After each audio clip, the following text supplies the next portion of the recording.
At a very basic level, Bitcoin is just a digital file or ledger that contains names and balances, and people exchange money by changing this file.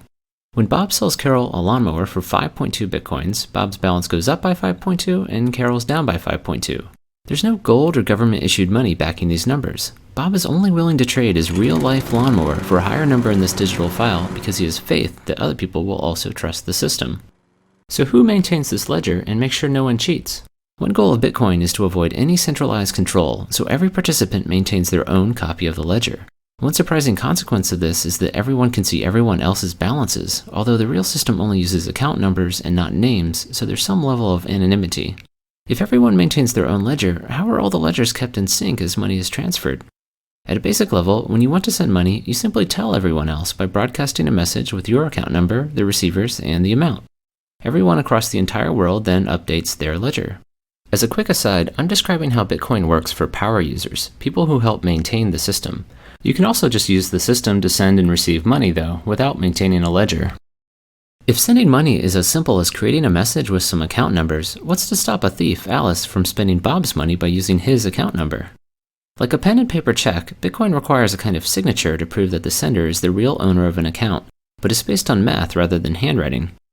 When a new account number is created, it comes along with a private key mathematically linked to that account number. If you've heard of a Bitcoin wallet, these keys are what it holds and are what allow you to create signatures. To create a signature, a private key and the text from a transaction are fed into a special cryptographic function. Another function allows other people to check the signature, making sure it was created by the account owner and that it applies to that specific transaction. Unlike the handwritten version, these signatures can't be copied and reused in the future, as they're unique to each transaction.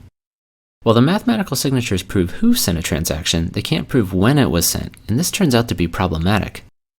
In our traditional banking system, if Alice wrote 2 checks but only had enough money to cover one of them, the bank would pay the first person attempting to cash his check but refuse the second because Alice's account would be empty.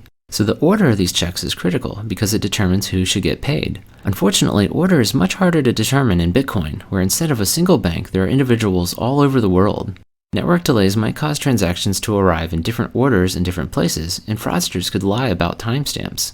2 recipients might both think their transaction is first and ship a product, effectively allowing Alice to spend money twice.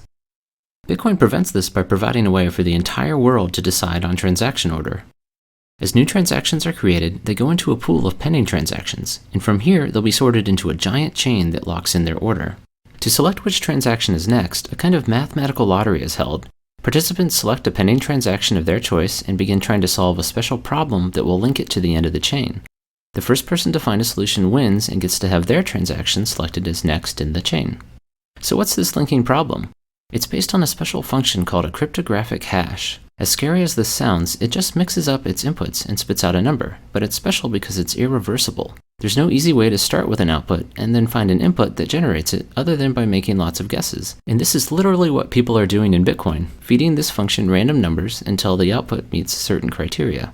Besides a random guess, you also input a transaction from the pending pool and chain, which is where the linking part comes in. So the lottery provides a way for the entire world to decide which transaction is next, but the math behind it also helps ensure everyone agrees about past transactions too.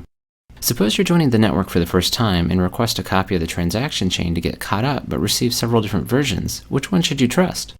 Ideally, you would trust the one that the majority of people are using, but determining this on the internet is difficult. What would stop a single person from voting millions of times?